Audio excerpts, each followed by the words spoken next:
Sonic the Hedgehog, in its original incarnation, was a platform video game developed by a Sonic team and published by Sega for the Sega Genesis/Mega Drive console, depending on which part of the planet you live on. The original game was first released in North America, Europe and Australia in June of 1991, and Japan the following month. The game features an, I can never say this word, anthropomorphic, I got it first time. A hedgehog named Sonic in a quest to defeat Dr. Robotnik/Eggman, again depending on which part of the world you live in. Although if they kind of... To me, he was always Robotnik. Like, I feel like they've gone with Eggman now as the... Well, this is weird to say. I think in official Sonic lore... Those are words you should never have to say. Yeah, I know. Right? It tastes bad. We haven't even got to the slash fiction yet.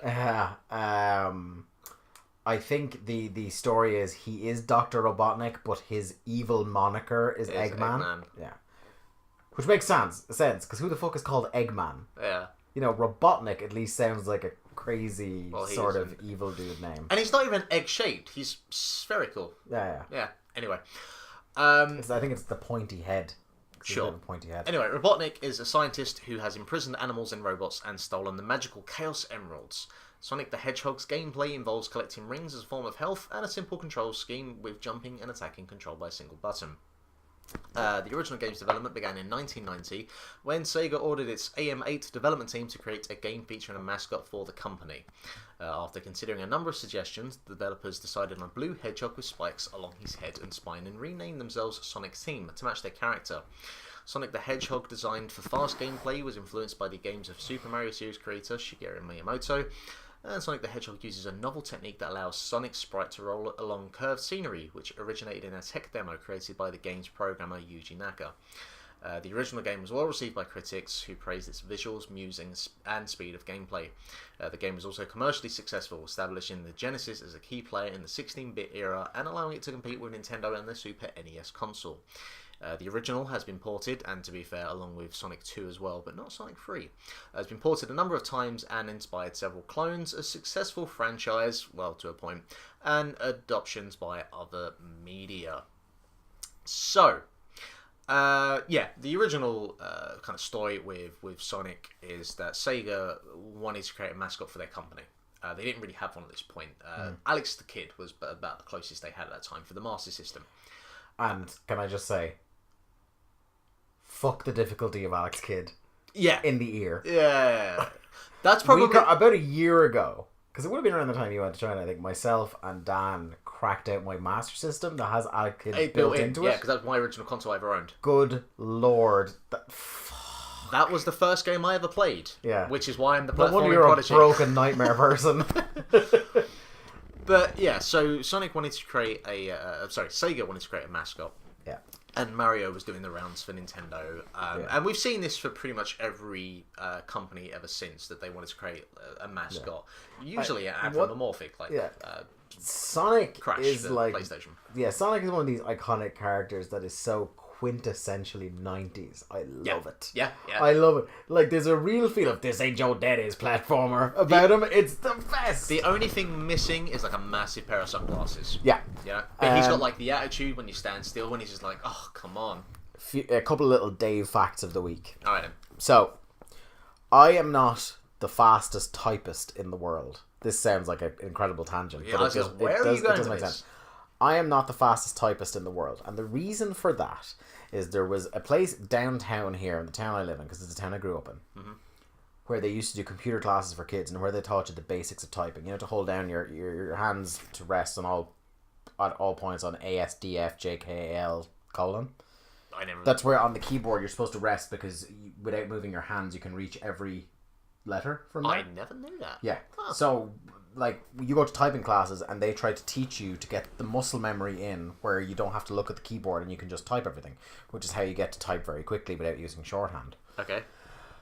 When they did that for us, because you know the way, I'm really waiting to see where this is going. By the way, we grew up in the '90s, so it was very much like, oh, the kids got to be computer literate. This was the start of all this. We're still doing that now, to be fair. Yeah. So it's like kind of loosely affiliated with my school, we'd be sent to computer classes. Okay. So a lot of kids that I went to school with are now reasonably fast typists. Now, I'm not the slowest typist in the world. I'm not like one finger on each hand typing away. Like I often slag my girlfriend because she does that because she never learned how to type or anything like that. But the reason I wasn't good at it was because in the corner of the room there was a Mega Drive. And the only games that were there were Sonic games. And I fell in love with Sonic, partly because of the game, because, like, again, you're thinking about a kid that grew up in the 90s. Like I said, it's a very quintessentially 90s character. There was that. There was the Sonic cartoon, which also kind of came across my radar around that time. And crucially, and perhaps were it not for the fact that I was a child, it would be a mortifying shame of my life, I was obsessed with Sonic the comic. Yeah. Growing up. There are things, like, if I sat down and tried to remember some things, there's definitely a stack of Sonic comics somewhere, maybe in this house. Like, legitimately years worth, because it was a bi-weekly comic, and I have, honestly, a stack about a foot high of them somewhere. Most issues that were ever released of it when I was a kid. Okay. So if I sat down and thought about it for a while, the depths to which I know about the supposed lore of Sonic is probably frightening. And about how, like, weirdly dark the comics got about, like, you know Super Sonic in the games. Yeah. About how, like, Super Sonic was this, like, crazy, like, dark side Sonic. As like, and he, like, Sonic portraying himself as being absolutely terrified of ever losing control and becoming Super Sonic, and Super Sonic was this, like, unhinged fucking psychopath. Sonic lore. Yeah, it's so weird, and that's canon. It's not like people making it up online. And I tell you what, the day when it clocked in my head that Super Sonic was like a playoff of becoming Super Saiyan. Yeah. The day that clocked in my head, I was like, oh my god. Yeah. Like, stuff in the lore of the comics, before I get back to the game, like, the stuff like how before he became evil and Dr. Robotnik, he was a really nice animal-friendly guy called Omni Kintobor. I never knew that. Yeah, because it's Robotnik backwards. Jesus Christ. Yeah. Something to that effect. I mean, that's no worse than Dracula spelled backwards being Alucard. One of the great things about the game, right? So, the series. So, Mario is obviously the quintessential platformer. I keep saying quintessential platformer. It is the platformer. Yeah. Right? It is... There... Especially as those games went on, there are layers and layers of challenge put in. As the more mechanics are added, more variances and enemy types are added. One thing that makes Sonic so successful, those original games, is how simple they are to just pick up and play. And part of it is the limitations of, like, the controllers back then not having very many buttons on them to make things too complicated. The colors, it pops more than any Mario game, really. Or any Mega Drive game. Yeah, any Mega Drive. Like, it's so bright. It's so colourful. Like, even, like, the most colourful of Mario games is kind of like, I think it's like Super Mario World even has a kind of a more, almost a duller, more pastel. It's certainly colourful, but it's a subdued kind of colourful, as opposed to, like, this is up in your face. This is like, you need to give your TV screen a rest in case the images are burned onto it. And this is the thing with, like, the Mega Drive in general, for most games, have a slight kind of muddiness or murkiness in both the graphical fidelity and the audio as well. Like, the audio for a lot of Mega Drive's games has that very kind of tinny, underwatery sort of sound almost, like you've submerged the thing in a tank of water. Yeah. But the Sonic games, for whatever reason, are so the fucking polar opposite. The colours and the sound is incredible, but not only in the actual compositions, but the actual production of the sound.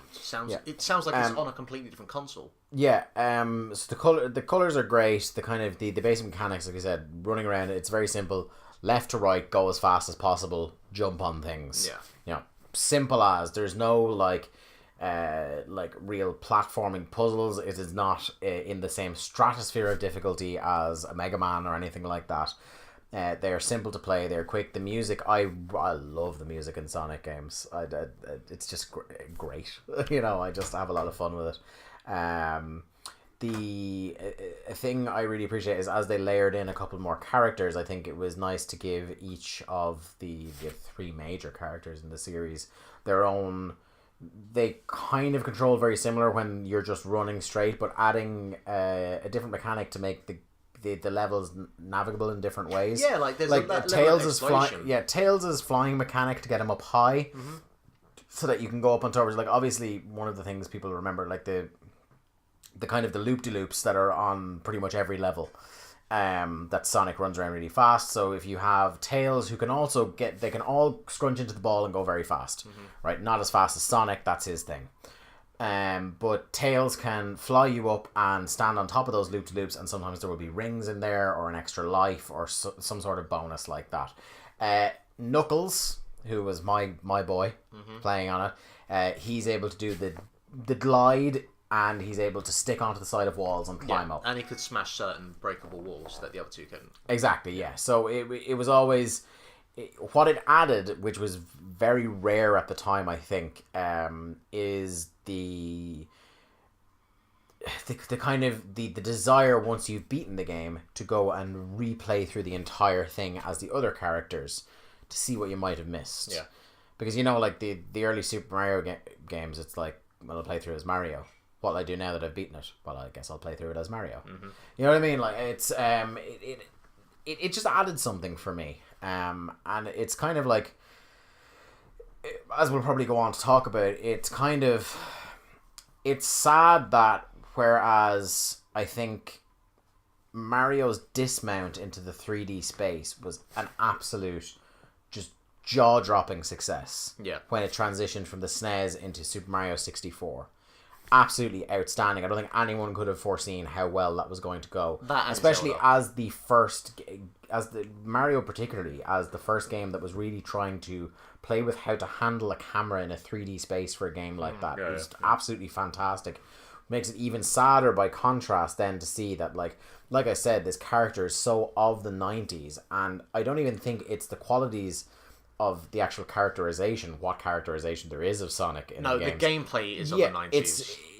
What it is that when it tried to make the transition into 3D, it just doesn't work. It doesn't work on like anything but an XY axis. It doesn't work on a Z axis. It doesn't work. That game does not work with depth. Yeah. It should just be side scrolling. Like I'm not one who normally advocates a game not reinventing the wheel. I think games need to stretch out and they need to try new things rather than get stale.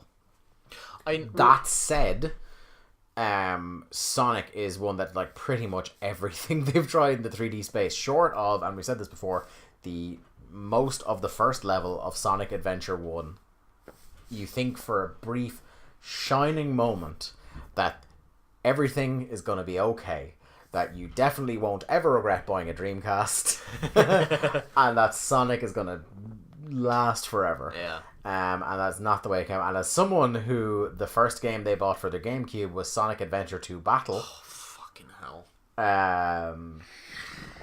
What was it? I bought that and Sunshine, and didn't think... There's a stark contrast between the two. I didn't think I was going to...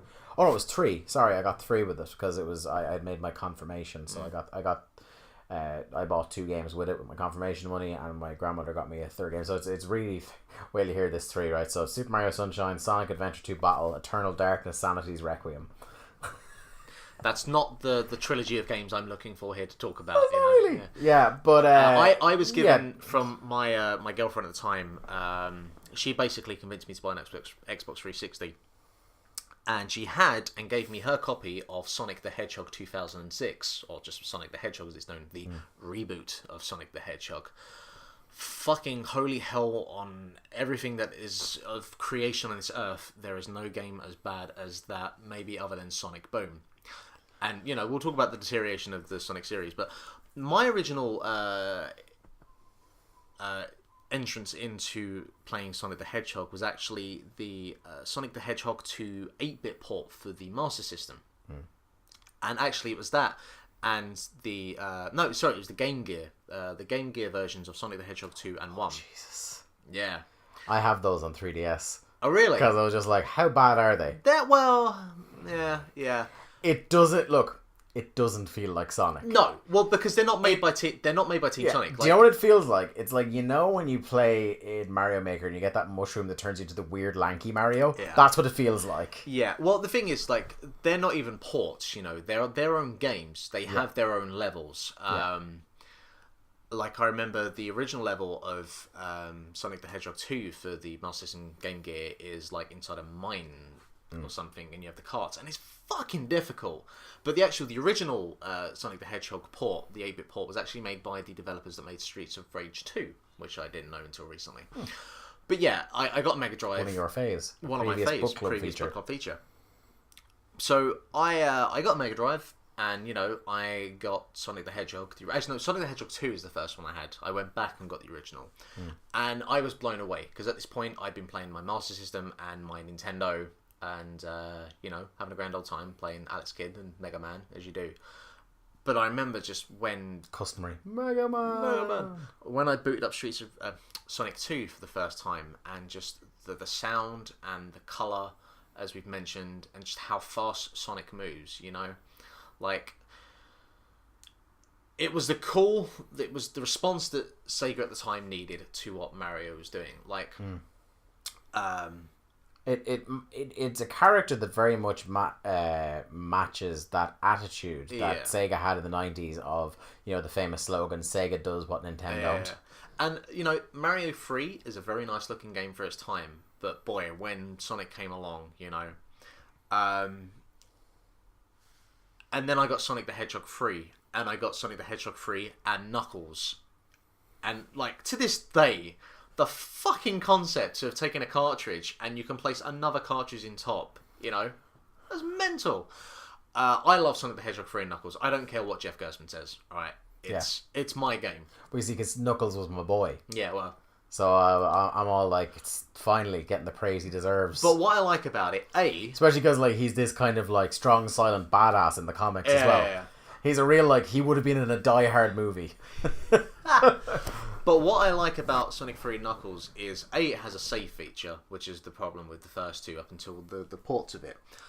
But it feels like a big epic adventure as well, you know, because there's only 6 levels in Sonic 3, and then I think there's like another 5 or 6 levels in Knuckles. But it feels like this kind of long drawn out adventure. And obviously what they do to elongate the game is that the levels feel a lot more grander and there's a lot more going on.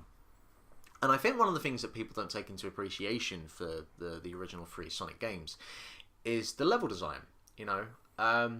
Because as you said there, when you're Tails or when you're Knuckles in Sonic 3, like, there are different paths that you can take, you know? Like, to this day, I imagine there are still some pathways in some of the Sonic 2 and Sonic 3 games that I've not discovered.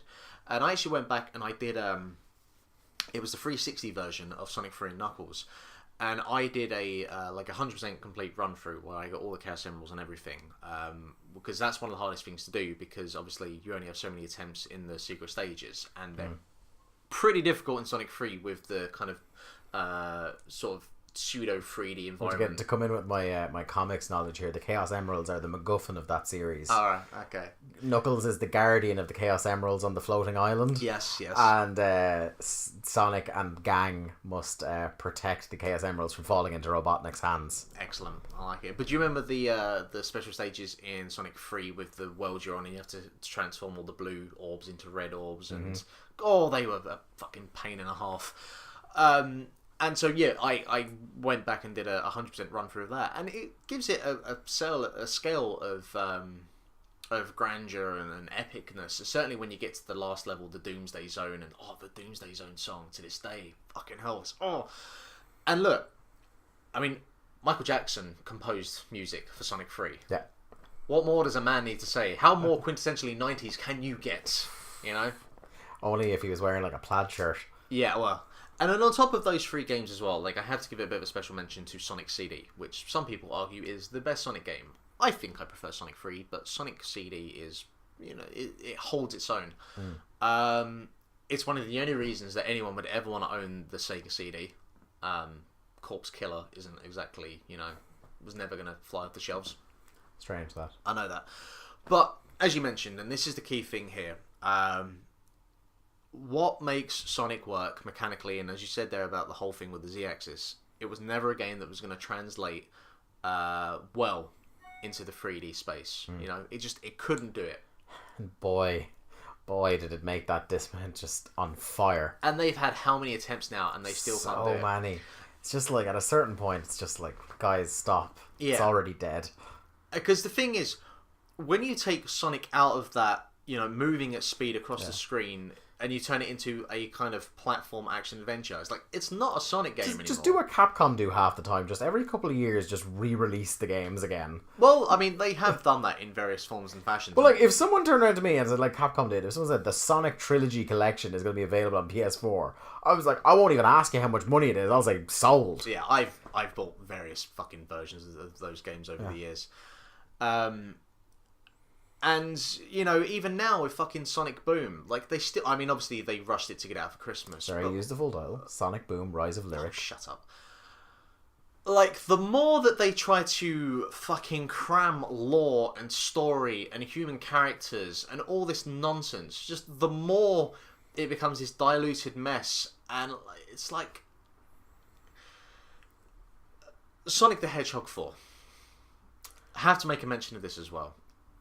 To really show how much they lost sight of what that game is. Like, even the fucking core mechanics were a mess by the time they even got to, hey, here's a side-scrolling Sonic the Hedgehog game as you remember it. And it's a mess of a game. And obviously we've seen the response to that you know, with the announcement of Sonic Mania, they've gone, well, let's give it to an indie developer who clearly knows what he's doing, who ported the Sonic the Hedgehog games to iPhone and Sonic CD to iPhone, or mobile ports anyway, and we'll give it to him. He clearly seems to know what he's doing, and by the looks of the games, they kind of mechanically, and that's the key thing, mechanically, they hold up, or they seem to look like they're going to hold up to the original games, which is good to see. Yeah, the history or the legacy of Sonic has been tainted somewhat over the years. I don't think the original Sonic games are as good as like those early Mario side-scrollers. They're not as timeless. They're not as timeless. I think if you presented those games to a kid that didn't live through the time, the games that hold up more are the Mario games. Like, very much you would have had to have been a child in the 90s to love Sonic as much as we do. Yeah. But with that said... It is still worth having a look at. I haven't played them before. They still it's look still worth incredible. going back. It's just like, because at a certain point, because Lord knows both companies forced us to do so enough in the 90s, you have to compare one with the other. Yeah. But, like, you look at them now, and you look at some of the kind of pixel art games that come out now, like... Sonic still looks great. Yeah, like Shovel Knight, I think, looks fucking incredible for trying to keep that 8-bit, 16-bit retro aesthetic style. Axiom Verge as well, yeah. Fucking Sonic the Hedgehog still looks incredible, you know? Like... It's the colour. It's the just flushing the screen with colour that makes it look great. Yeah, and Super Mario World still looks incredible, but I think Sonic the Hedgehog 3 looks even better, you know? Yeah. And then obviously the compositions are timeless. You know, Yeah. Sonic, as we say when it comes to this kind of era of video games, they are timeless. And I still think they hold up just as well as they did back then. I don't think they're the greatest games of all time by any means. They're very important, though. They're important, certainly for Sega, Yeah. you know, and certainly for the whole Nintendo versus Sega. Importantly, they're still a lot of fun even 20 odd years later. Now, with that said, the Which version is it? The Game Boy Advanced port of the original Sonic is fucking atrocious. You think so? Yeah, do you want to know why? Why?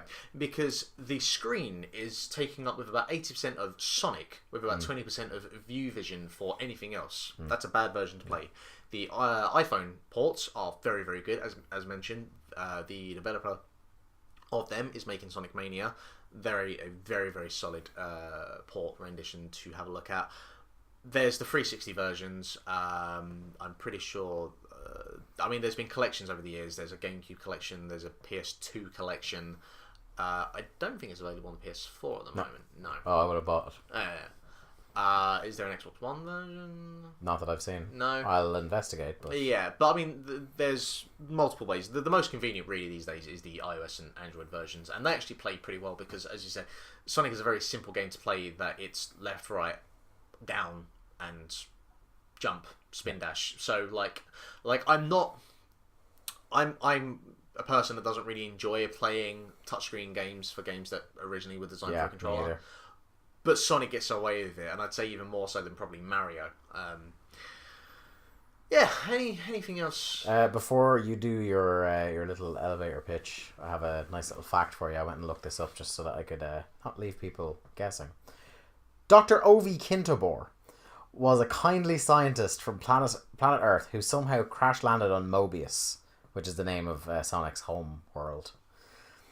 During his time on this planet, he built a laboratory under the Emerald Hill Zone and befriended Sonic the Hedgehog. He made a deal with the Hedgehog to collect a number of Chaos Emeralds to be used for his retro-orbital Chaos Compressor in order to make Mobius a paradise free from evil and in return help the Hedgehog become faster. Unfortunately, an unavoidable accident saw him turn into Dr. Ivo Robotnik, ending Kintobor's life. Wow. So you go, there is such, honestly, it's unfathomable how deep the lore is in those comics. I will say this. I was trying to find, because I can't find these comics in the house, I don't know where I've stored them. I was trying to find a torrent for all these old ones, because I actually legitimately would just go back through them just for the laugh now, just to see how crazy these things got. Because I remember, oh god, the amount that they worked so hard trying to push the Saturn. When the Saturn came, I remember the things they were trying to push about the fucking Saturn, and I really wish I could get some of it back. I tell you what, for as much as people rip on Mario for not having any story advancement over the last 20-30 years, can you imagine if they tried to cram the kind of lore that they did with Sonic into Mario? No, Mario saves Princess Peach, end of story. Yeah, the weirdest lore I know for Mario is still T. Yoshi's or Mudge-Koopas. I think it's the most fucked up thing in the world. But give us your elevator pitch then for the Sonic trilogy before we wrap up here. It's hard to look back and talk about the Sonic games in a favourable light because, the legacy has been somewhat tainted over the last 20 odd years or so. But those games are important. It's hard to deny it. With the explosion of video games after the crash of 85, obviously Nintendo were the kind of groundwork there, laid the foundations for video games as we know them now. But Sega were there with them in the early 90s, and they needed a mascot. They needed someone that was going to kind of lead the brand of Sega through the early 90s, and Sonic was there for them. Those games, as we've said, they hold up as well today. They're as fun to play. They're absolutely gorgeous. The soundtracks will get stuck in your head. There is no denying it. The iOS and Android ports are there and available and convenient enough to play, and they usually go on sale for relatively decent prices every couple of months. Can I say as well, also just before we shoot to my game for next week, that if you're interested in that kind of the idea of icon versus icon with just Sonic versus Mario, and that whole 90s console war thing, there is an excellent book on the console wars that you can buy. There's thick tome of a book, but there's one that's just called, I think, the console war. That is very it's almost done like a history textbook. Oh wow! It's really deep. I'll show you. I thought I'd shown you this book before. It's a weighty tome.